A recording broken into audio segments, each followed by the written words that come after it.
Olá, eu sou Luciana Oliveira e sou professora de Fisiologia do ICS UFBA e hoje eu vou falar sobre neurotransmissores. Bom, para que haja uma comunicação entre duas células neurais, é importante, uma das formas de comunicação é através da transmissão química nas sinapses.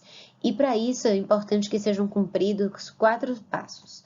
O primeiro é a síntese da substância, que é sintetizado na célula pré-sináptica, onde ele é armazenado e posteriormente liberado, que é a segunda etapa. Na terceira, há uma interação desse neurotransmissor com o receptor na célula pós-sináptica e, por fim, a remoção desse neurotransmissor da fenda sináptica. Então, para que uma substância seja definida como neurotransmissora, é importante que ela preencha alguns critérios, entre eles, ser sintetizada e estar presente no neurônio pré-sináptico. A sua liberação deve promover uma atividade elétrica neuronal, né, com geração de potencial de ação. Os efeitos fisiológicos, eles podem ser mimetizados toda vez que essa substância for aplicada de forma exógena, no caso, né, então, como uma substância farmacológica, e, posteriormente, que os receptores aos quais esses neurotransmissores se liguem já tenham sido identificados e clonados. Bom, além de falar também dos neurotransmissores, é importante falar de neuromoduladores e neuromediadores. Os neuromoduladores, eles são substâncias que podem influenciar a atividade neuronal, mas cuja atividade, cuja origem não são exatamente sítios sinápticos, ou seja, eles só podem ser liberados por células da glia, né? Células que estejam próximas e possam interagir com os neurônios. E o neuromediador é o que a gente aprende na biologia molecular e celular como o segundo mensageiro, só que aqui eles são chamados de neuromediadores, então eles vão induzir a maquinaria neuronal pós-sináptica a ter uma resposta, ok? E daí a gente tem como exemplos o AMP cíclico e o GMP cíclico. Bom, os neurotransmissores, eles podem ser classificados em aminoácidos, que são o glutamato, a glicina e o GABA, a acetilcolina, que tem uma classificação à parte, né, exclusiva para ela, as catecolaminas, que correspondem às substâncias que têm o anel catecol, né, na sua estrutura química, e vão ser a dopamina, a adrenalina, que também é chamada de epinefrina, e a noradrenalina, que também é chamada de norepinefrina. Na sequência, nós temos como neurotransmissor a serotonina, que o outro nome é 5-hidroxitriptamina. Então, nós vamos ver a serotonina abreviada como 5-HT. E também temos a histamina e vários peptídeos. Na verdade, existem várias substâncias que hoje já são reconhecidas como neurotransmissores. Alguns, inclusive, eram conhecidos como hormônios ou como mediadores celulares, mas hoje eles já estão bem demonstrados como sendo neurotransmissores, porque preenchem aqueles critérios que eu falei anteriormente. Bom, vamos começar falando da acetilcolina, né? Já que a professora Mônica, na aula anterior, ela já falou do GABA e do glutamato. Então, a acetilcolina, ele é o único neurotransmissor aminérgico que ele não é aminoácido, nem é derivado de um aminoácido.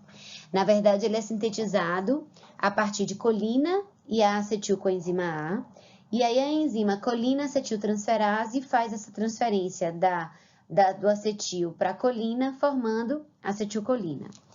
O que nós sabemos é que a capacidade celular de síntese é muito grande, e o fator limitante para sintetizar acetilcolina, na verdade, é a capacidade de captar colina, né? Essa colina, ela é sintetizada também no sistema nervoso central, mas ela que é o fator limitante. Então, se a captação celular de colina não for suficiente, a produção de acetilcolina pode também não ser suficiente. E, por fim, essa acetilcolina, depois que ela é liberada, se liga nos seus receptores e faz sua ação, ela precisa ser removida, ela precisa ser degradada. E daí a enzima é a acetilcolinesterase, que através da ação da água, ela vai liberar acetato e colina. E daí essa colina vai ser recaptada.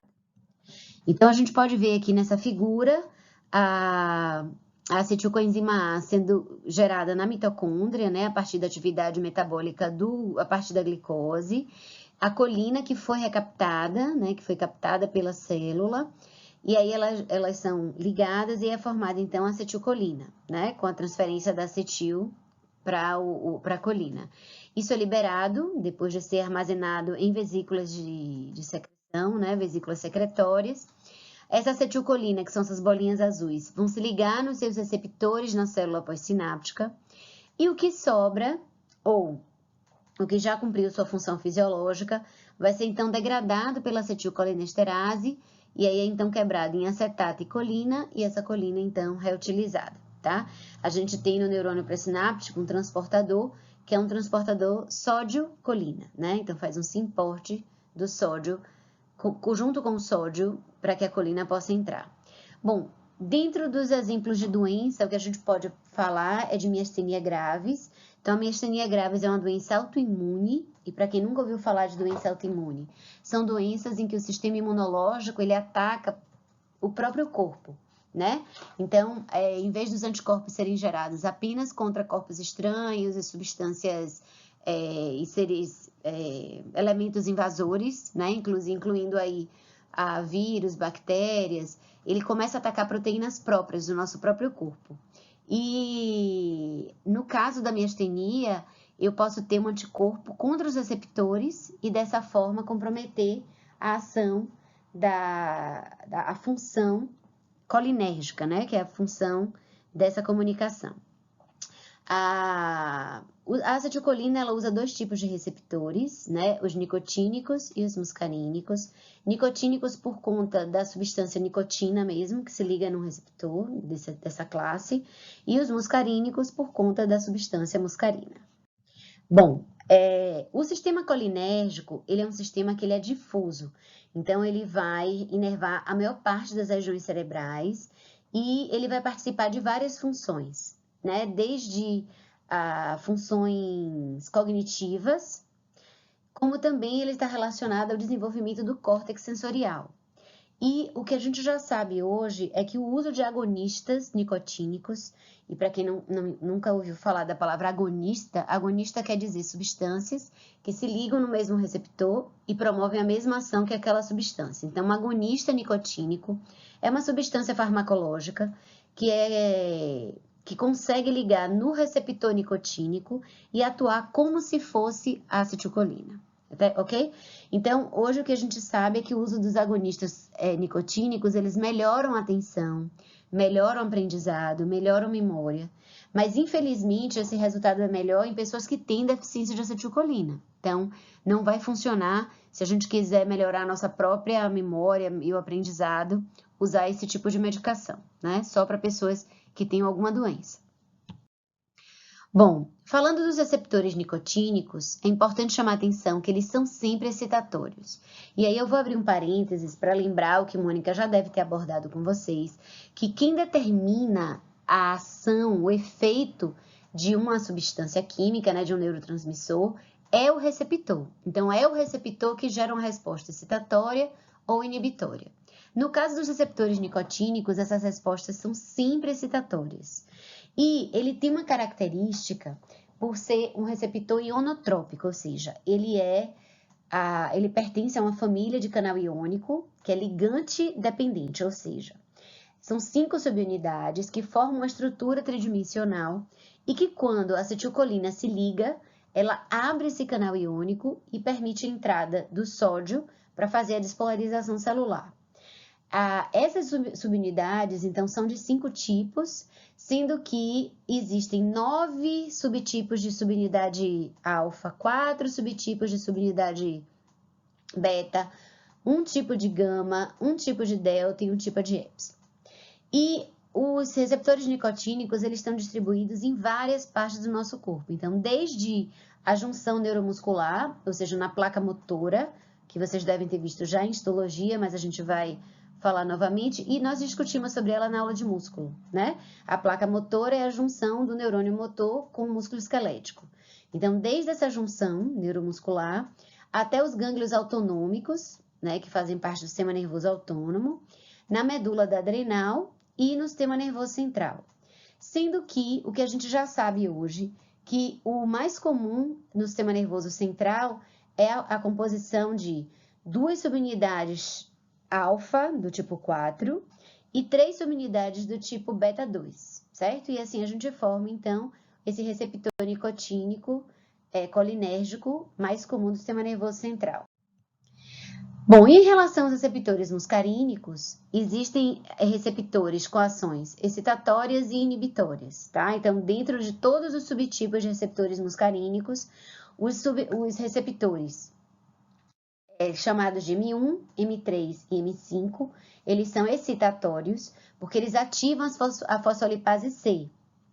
E os subtipos M2 e M4, eles são considerados como inibitórios, porque eles inibem a adenilatociclase, e dessa forma eles causam inibição daquele neurônio pós-sináptico. Ele também está disposto em várias áreas do sistema nervoso central. Ele também está presente no coração, no músculo liso e nas glândulas secretórias, né? Que no caso são as glândulas exócrinas, então glândulas sudoríparas, glândulas salivares, essas são as chamadas glândulas secretórias. E em relação ao sistema nervoso central, o subtipo muscarínico mais comum é o receptor M1, que é um receptor excitatório. Bom, aqui é para mostrar, então, um receptor nicotínico, né? Como eu já falei, ele é um receptor ionotrópico, 5 subunidades. Quando a acetilcolina, ou a nicotina no caso, né? Se liga nesse receptor, nessas 2 subunidades onde existe o local de inserção, isso causa uma modificação tridimensional da proteína, abrindo o canal iônico e permitindo, então, a entrada do sódio, né? O sódio entrando vai causar a despolarização e assim a gente vai ter a resposta da célula pós-sináptica. Aqui é uma outra imagem mostrando a gente vendo aquele mesmo receptor de cima. Então, eu tenho as 5 subunidades e com a ligação eu faço uma abertura desse canal iônico, né? E, consequentemente, eu permito a passagem dos íons, né? Principalmente do sódio. Aqui tem uma outra visão, também mostrando na hora que a acetilcolina liga, abrindo o canal iônico e permitindo a entrada, e posteriormente esse canal vai ser fechado e vai parar onde haver a entrada em fluxo de sódio, e também em algumas células em fluxo de cálcio. Bom, aqui para mostrar como é que isso funciona, vem do neurônio pré e o pós-sináptico. Então, no neurônio pré-sináptico, ele foi ativado por um outro mecanismo, por um outro neurotransmissor, ocorre um potencial de ação que vem migrando por essa célula até a terminação axonal. Na terminação axonal, eu tenho as vesículas secretórias que contêm acetilcolina, e graças à mudança do potencial de ação, a mudança da voltagem das células abre canais de cálcio. Esse cálcio, quando ele entra, permite a interação dele com o citoesqueleto celular, migração da vesícula secretória para a membrana celular e, posteriormente, liberação desse neurotransmissor na fenda sináptica. Essa acetilcolina liberada vai ligar no receptor pós-sináptico, vai haver a mudança de conformação e, então, a célula pós-sináptica também vai ser despolarizada, gerar um novo potencial de ação que vai caminhar ao longo do axônio dessa célula. Bom, aqui é só mostrando que, além do receptor nicotínico, o receptor GABA-A, ele funciona desse mesmo jeito, né? Todos eles são receptores, então, ionotrópicos. Em relação ao receptor muscarínico, como eu já disse, o M1, M3 e M5 são excitatórios e os pares, né, M2 e M4, são inibitórios. E aqui está mostrando o mecanismo de ação. Então, o M2 e o M4, eles vão inibir a adenililciclase, e aí, dessa forma, eu não vou produzir, não vou gerar AMP cíclico e, consequentemente, não vou ter ativação dessa célula. E os ímpares, né, o M1, 3 e 5, eles vão agir estimulando a fosfolipase C. Bom, em relação às catecolaminas, como eu já disse, as catecolaminas, elas todas têm o anel catecol, elas são sintetizadas a partir do aminoácido tirosina, E esse aminoácido ele vai sofrendo a ação de enzimas que vão fazendo uma modificação dessa substância. Num primeiro momento, a formação da dopa, pela ação dessa segunda enzima, né, que é a decarboxilase do aminoácido aromático, eu tenho uma formação de dopamina, e a dopamina por si só, ela já é um neurotransmissor, ela já tem suas funções, então alguns neurônios só têm essas enzimas aqui, e ele vai sintetizar apenas dopamina. Outros neurônios vão ter a dopamina beta-hidroxilase, que vai levar à formação da noradrenalina ou norepinefrina, e outros neurônios ainda vão ter a enzima N-metiltransferase, né, que vai fazer a formação da epinefrina ou adrenalina, ok? Então, todas a partir da tirosina, e cada classe de neurônio vai sintetizar um neurotransmissor diferente. A síntese desses neurotransmissores, né, das catecolaminas, ela está sempre acoplada ao uso, ou seja, à medida que você vai liberando, né, que aquela célula neural libera aquele neurotransmissor, mais neurotransmissor vai sendo sintetizado, né, mais se ativa a enzima tirosina hidroxilase, que é essa primeira etapa, e da mesma forma, quando o neurotransmissor já foi sintetizado, ocorre uma inibição da síntese, né, uma autoinibição da síntese, mantendo então aquele estoque armazenado para quando houver estímulo, houver despolarização daquela célula, haver secreção do neurotransmissor. Lembrando que a célula neural, ela só libera o neurotransmissor no momento da despolarização, ok? Quando ela está durante o potencial de ação. Quando ela começa a repolarizar e volta a seu estado polarizado, ela para de liberar o neurotransmissor. Bom, o sistema catecolaminérgico, ele tem uma exceção, que é a existência desses autorreceptores pré-sinápticos, que são essas bolinhas aqui em cima. Então, aqui está o neurônio pré-sináptico e aqui o pós-sináptico. Então, além de o neurotransmissor, a catecolamina, ser liberada para agir no neurônio pós-sináptico, como nós vimos agora em relação à acetilcolina, o sistema catecolaminérgico, né, principalmente o sistema nervoso simpático, ele tem autorreceptores que ficam no neurônio pré-sináptico e eles também vão receber, eles também vão ligar com essa catecolamina que foi liberada. E aí, nesse momento, ele vai ativar esse receptor, esse autorreceptor, e esse neurônio ele vai ser inibido. Então, esse autorreceptor simpático, ele, na verdade, ele é um autorreceptor inibitório. E ele é extremamente importante no funcionamento do sistema catecolamínérgico. Bom, vamos falar agora separadamente de cada uma das catecolaminas. A dopamina, ela tem como papel principal regular comportamento e atividade motora, e ela é sintetizada em áreas bem específicas do sistema nervoso central. Então, existe um grupo de neurônios cujo corpo celular fica localizado na substância negra, onde eles sintetizam a dopamina, e daí esse axônio desse neurônio ele vai sair da substância negra em direção ao estriado, e aí é chamado então de trato nigroestriatal, e ele vai liberar a dopamina lá no estriado. Além disso, existem neurônios dopaminérgicos na região mesocortical e mesolímbico, e esses neurônios vão se direcionar para o córtex pré-frontal e para estruturas límbicas.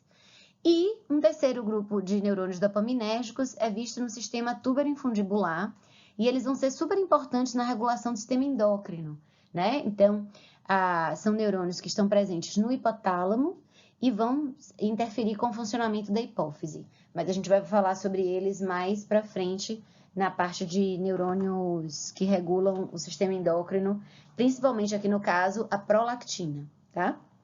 Bom, doenças relacionadas a esse sistema, nós temos a esquizofrenia e a doença de Parkinson, e a Jamari vai abordar melhor esses aspectos com vocês. Em relação aos receptores dopaminérgicos, hoje nós temos reconhecidos 5 tipos de receptores dopaminérgicos. O D1 e o D5 são receptores excitatórios, eles aumentam a produção de AMP cíclico na célula pós-sináptica. E o D2, D3 e D4, eles têm uma mesma função de reduzir a produção de AMP cíclico ou do sistema do fosfatidil-inositol. Então, dessa forma, eles vão ser inibitórios. Em relação à noradrenalina, então a noradrenalina ela é sintetizada por neurônios que estão no lóculo cerúleus e na área tegumentar lateral da formação reticular. E a partir desses locais, né, onde estão os corpos celulares, esses neurônios vão se projetar para várias áreas do cérebro. Então, eles tanto podem ir para o córtex cerebral mesmo, podem ir para o córtex cerebelar, podem ir para núcleos talâmicos e hipotalâmicos, bulbo olfatório e também para as áreas espinhais. E é importante chamar a atenção que o lóculo cerúleus, ele também recebe uma inervação da substância cinzenta periaquidutal, e essa inervação é muito importante para aumentar a vigília, ou seja, para a pessoa se manter acordada, para modular a informação nociceptiva, e essa é uma das razões que em algumas situações de estresse a pessoa não sente dor, né? Mas é porque a informação nociceptiva, que é a informação da dor, não consegue chegar em áreas cerebrais específicas porque o sistema noradrenérgico está modulando, inibindo a chegada dessa informação. E também para facilitar a atividade cardiorrespiratória, né? Inclusive é uma importante substância na regulação da frequência cardíaca e da frequência respiratória. Em relação a receptores, tanto a noradrenalina quanto a adrenalina usam os mesmos receptores. Então, nós temos os receptores alfa e os receptores beta, e eles são subdivididos, o alfa em alfa 1 e alfa 2, sendo que o alfa 1 ainda tem uma subdivisão em alfa 1A, 1B e 1C. E nós temos também o beta sendo dividido em beta 1, beta 2 e beta 3. Cada subtipo de receptor, né, cada tipo de receptor do sistema adrenérgico vai ter uma função específica, vai ter uma localização específica. Então, consequentemente, quando a gente administra uma substância adrenérgica, ou a própria adrenalina ou a noradrenalina, nós vamos ter ações relacionadas a onde estão os receptores para essa substância e se eles foram, ao se ligarem com a substância química, eles foram ativados ou eles foram inibidos, ok?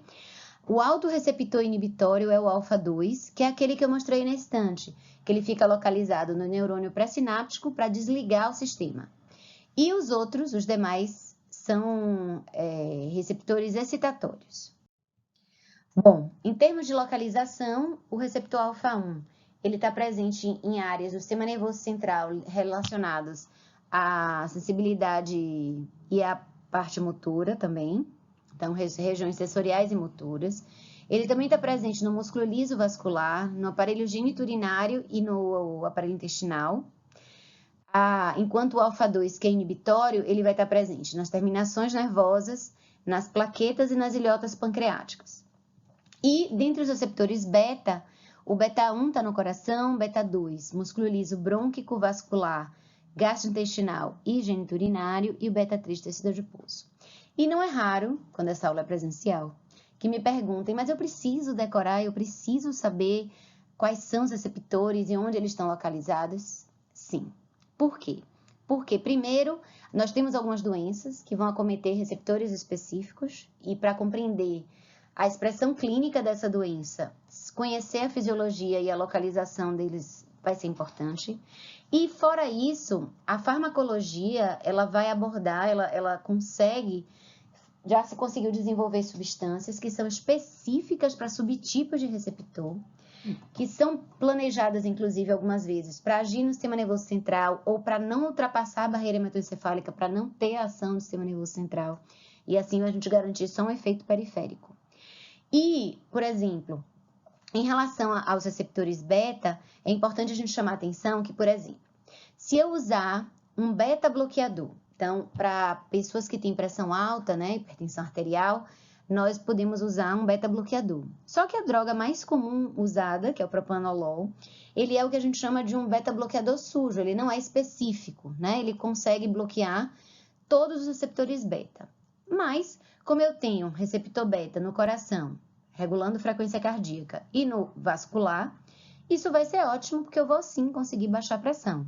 Só que esse receptor beta-2, ele também está presente no músculo liso dos brônquios. Então, agora vamos imaginar que o meu paciente hipertenso, ele também é asmático. Então, na hora que eu fiz o bloqueio do receptor beta-1 e ajudou a melhorar a pressão, eu deflagrei um quadro de asma. Então, ela não é uma boa droga para ser usada numa pessoa que tem as duas doenças associadas. E para isso eu vou então usar drogas beta-1 seletivas, que só vão agir no coração e não vão ter efeito na árvore respiratória. Da mesma forma, se eu tiver uma pessoa asmática, que eu precise, asmática e hipertensa, em crise de asma, e eu precise usar um beta-agonista, ou seja, uma droga que eu vá dar para fazer uma broncodilatação, que é isso que o receptor beta-2 faz, eu vou aumentar a frequência cardíaca e posso aumentar a pressão arterial. Então, essa compreensão é importante por isso, ok? Bom, em relação ao papel fisiológico das vias, então o locus coeruleus ele vai integrar realmente a resposta neural e hormonal ao estresse. O sistema adrenérgico e noradrenérgico é um sistema de resposta a estresse. E aqui é importante chamar a atenção que estresse na fisiologia não é só estresse emocional, psicológico, né, de pressão alta em uma prova ou tive uma briga com alguém, mas também é qualquer situação que desafia o funcionamento do nosso corpo. Então, quem vai correr uma distância maior do que está habituado, isso é um estresse físico, ou vai estar numa situação de calor extremo ou de frio extremo, isso é estresse. Ou o meio, por exemplo, a glicemia está muito alta, é um estresse químico, ok? Esse sistema também está relacionado ao controle da pressão arterial e conhecer que o receptor alfa-2 é inibitório é importante porque algumas drogas para hipertensão, elas são agonistas alfa-2. Mas como o alfa-2 ele é inibitório, então na hora que eu estimulo um receptor inibitório, eu vou inibir o sistema simpático. E eu vou, consequentemente, reduzir a liberação de adrenalina, então vou reduzir vasoconstricção, reduzir frequência cardíaca. Então, são drogas são drogas até mais antigas, mas ainda são usadas pelo custo, né? A gente ainda tem bastante gente usando. Além disso, é um sistema também relacionado a estado afetivo. Então, o fato de ter uma inervação, né? Neurônios que vão do locus coeruleus para o hipocampo, inibindo o hipocampo, eu vou acabar deflagrando um quadro depressivo. E algumas drogas, alguns antidepressivos, eles vão agir justamente nesse sistema, ok? Bom, e por fim a adrenalina, né? A adrenalina, ela é sintetizada sempre a partir de noradrenalina e ela vai ser liberada localmente, né? Os neurônios que vão estar relacionados a isso estão presentes no hipotálamo, no tronco cefálico e no bulbo, no caso, no bulbo, né? O bulbo faz parte do tronco cefálico. E eles vão mandar projeções para a região cortical e para a medula espinhal. Além disso, essa é a adrenalina central. Além disso, nós temos uma adrenalina periférica, que ela é produzida na medula da adrenal. E a adrenal é a glândula que fica localizada acima dos rins. Alguns autores chamam de glândulas suprarrenais, por conta dessa topografia, mas que hoje o nome é adrenal até por conta da adrenalina. Então, quando esse sistema de estresse ele é ativado, a medula adrenal também libera adrenalina. Essa adrenalina vai cair na corrente sanguínea e vai ter um efeito sistêmico, tá? Então, eu vou ter tanto ações a nível de sistema nervoso central como neurotransmissor, como também essa ação periférica como hormônio, certo? Porque ela vai cair na corrente sanguínea e vai ser transportada para células à distância, que é essa definição de hormônio. O hormônio é uma substância química que cai na corrente sanguínea e vai interferir com o funcionamento de células à distância. Bom, como é que esse sistema é desligado? Então, existem duas enzimas que vão ser responsáveis por degradar as catecolaminas, que são a MAO, que significa monoaminoxidase, e a CONT, que é catecol-ortometiltransferase. A MAO ainda é subdividida em MAO-A e MAO-B, e elas vão estar presentes nos locais onde ocorre a liberação das catecolaminas para então haver degradação. Só que, além dessa degradação enzimática, o principal mecanismo de finalização da atividade catecolaminérgica é recaptação neuronal. Então, da mesma forma que eu mostrei para vocês que a colina é recaptada na célula pré-sináptica, a catecolamina ela também pode ser recaptada e é uma recaptação dependente da bomba de sódio e potássio. Bom, falando agora de serotonina, a serotonina, que também é chamada de 5-hidroxitriptamina e abreviada como 5-HT, ela também é sintetizada a partir de um aminoácido, que é o triptófano. E esse triptófano, ele vai sofrer a ação da triptófano hidroxilase para formar a 5-hidroxitriptófano, que posteriormente, né, a partir da ação da decarboxilase do aminoácido aromático, forma a serotonina. O triptófano, ele é um aminoácido que é essencial, ou seja, a gente não sintetiza, ele vem da dieta, então o corpo ele é dependente do aporte de triptófano para ter níveis normais de serotonina. Como é que a gente vai relacionar essa informação? O triptófano está muito presente nos doces. E quando uma pessoa está muito triste, está muito chateada, ela senta e tem uma vontade de comer muito doce. Por quê? Porque instintivamente nós sabemos que no doce eu vou ter um aporte de triptófano e dessa forma eu vou aumentar a minha serotonina endógena e vai melhorar meu quadro de tristeza, né, e até de depressão. A degradação também é pela MAO e vai gerar uma substância que é chamada de 5-HIAA, que é um metabólito, e às vezes em alguns artigos científicos vocês vão ver que eles vão dosar a 5-HIAA num tecido e vão usar isso como um parâmetro de atividade de serotonina. Por quê? Porque eu só sintetizo 5-HIAA se eu tiver liberado serotonina e se ela tiver sido degradada. Então, ele acaba sendo um bom marcador de secreção. E, de novo, é outra substância que também é recaptada. A recaptação, inclusive, é um sistema muito mais importante do que a degradação pela MAO. E algumas drogas vão agir justamente nessa recaptação. Então, nós temos uma gama de antidepressivos que são muito usados e estão muito eficazes, que agem inibindo a recaptação de serotonina, como também o êxtase, né, que é uma droga ilícita, mas que ele age também inibindo a recaptação e dá um quadro agudo, né, de concentração aumentada de serotonina. E alguns chamam, inclusive, o êxtase da droga do amor, né? Porque a pessoa fica muito afetuosa, a sensibilidade exacerbada, melhora o prazer, porque essas são funções que a serotonina exerce.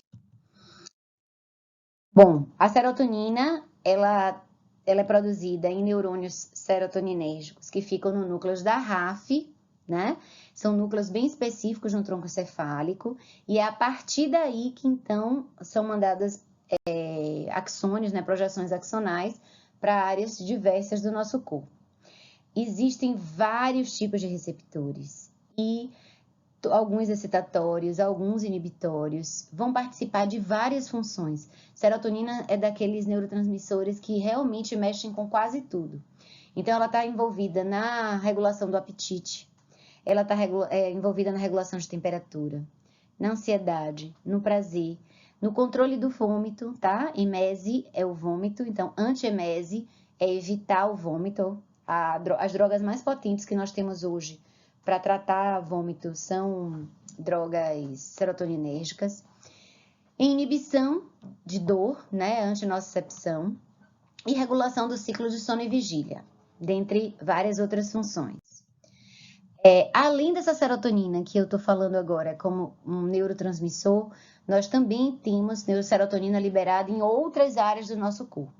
Então, nós podemos ter serotonina liberada por plaquetas, e elas vão ser importantes na formação do coágulo, né? Quando eu tenho uma agregação das plaquetas para ter uma retração do coágulo, a serotonina plaquetária é importante.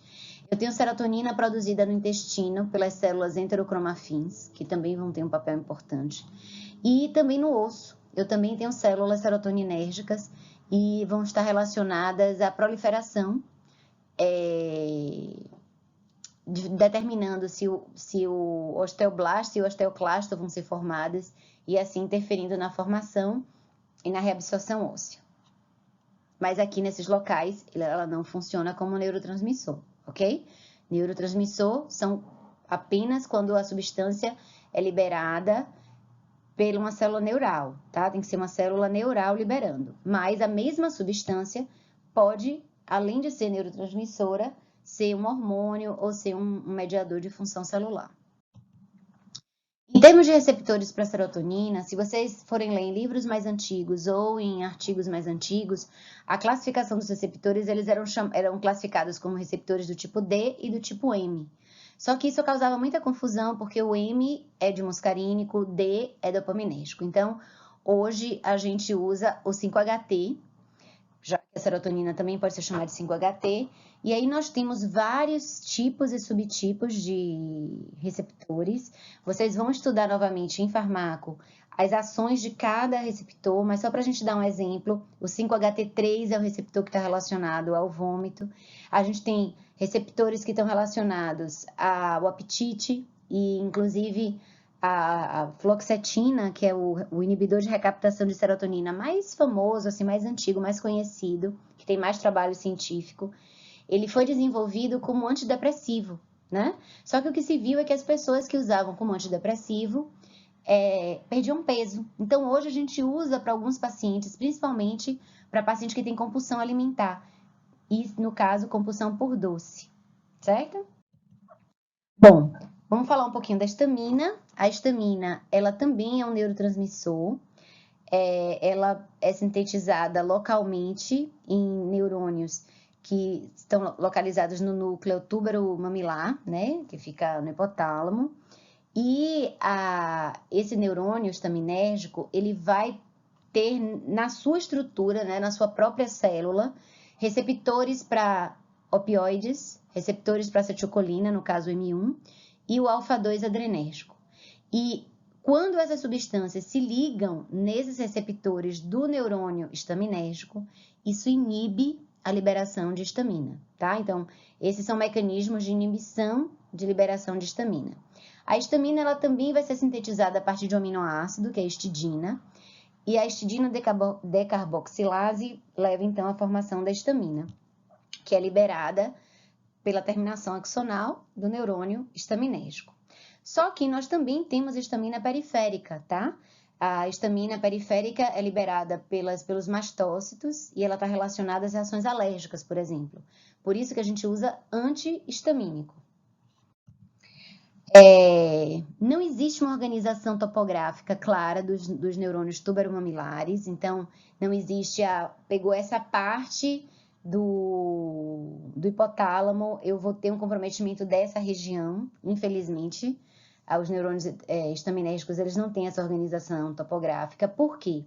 Porque um único neurônio estaminérgico pode mandar projeções axonais para várias áreas distintas do sistema nervoso central. Então, ao mesmo tempo que manda uma projeção para o prosencéfalo, pode mandar uma para o cerebelo e até para o mesencéfalo. Então, isso faz com que seja um sistema muito difuso. E ela vai receber aferências, ou seja, recebe informações de sistema límbico, de fibras serotoninérgicas, adrenérgicas, noradrenérgicas, e aí dessa forma vai modulando a secreção da histamina. Os receptores são 3 tipos, H1, H2 e H3. O H1, que é o mais difundido, né, mais distribuído no sistema nervoso central, ele funciona ativando o sistema do fosfatidilinositol. O H2 também é excitatório e ativa a viadenilado ciclase. E o H3, que é um autorreceptor inibitório, também acoplado à proteína G, mas a proteína G inibitória, e ele é responsável por desligar. E está presente tanto no sistema nervoso central quanto na periferia. Quando eu falei que a histamina também pode ser liberada por mastócitos, né, e participar da reação alérgica, são receptores H3 que estão presentes na periferia. Em relação às suas funções, a histamina ela vai regular vários hormônios, a secreção de vários hormônios, alguns estimulando, outros inibindo. Ela vai aumentar o tônus do sistema nervoso simpático, e aqui esse tônus é um pouquinho diferente do tônus muscular que a gente falou na aula de músculo esquelético. O tônus simpático é uma liberação basal de neurotransmissor que vai acontecer continuamente.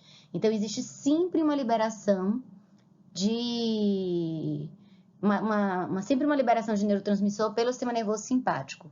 E a histamina, ela aumenta essa liberação, tá? E dessa forma, ela regula o sistema cardiovascular. Ela vai estar relacionada à vasodilatação, né, cerebral, regula o sistema de temperatura, então a termorregulação. O H1 vai induzir hipotermia e o H2 vai induzir hipertermia. Regula o ciclo de sono e vigília E é por isso que o antihistamínico, principalmente os antihistamínicos mais antigos, que cruzam a barreira hematoencefálica, eles vão dar sono, porque na hora que ele inibe a histamina, como a histamina é importante para manter vigília, ele induz sono. E também para anorexia, né? A anorexia nervosa, que é uma doença psiquiátrica, em que há um distúrbio de percepção do corpo. Então, a pessoa ela pode já estar magérrima, mas ela entende que ainda está gorda, que ainda tem gordura e que ela precisa emagrecer. E ela para de comer, tá? Orexia é a fome, né? A vontade de comer. Anorexia, então, é quando a pessoa não come, não tem fome mesmo, por causa neural. E o sistema estaminérgico é importante para isso. Tanto que o tratamento de pessoas com anorexia nervosa envolve drogas de ação do sistema nervoso central. Bom, e aí, por fim, esses últimos 2 slides são slides antigos, né? São da New England de 2003, mas é só para mostrar que o mesmo receptor, ele tanto pode se ligar aos neurotransmissores fisiológicos, que a gente já falou na aula, mas também a drogas, não só drogas farmacológicas, que são drogas lícitas, mas também as drogas de abuso. E com isso, vão ter o mesmo efeito, né? Então, o receptor, ele não foi feito para cocaína, digamos, mas eu tenho um receptor que vai gerar uma resposta quando a cocaína for consumida por aquela pessoa.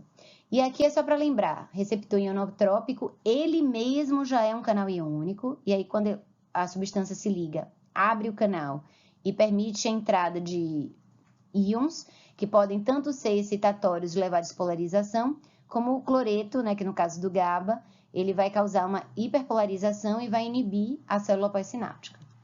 E em relação aos receptores metabotrópicos, eles estão ligados a um sistema de segundo mensageiro da proteína G e podem interferir com vários segundos mensageiros, vários sistemas segundo mensageiros.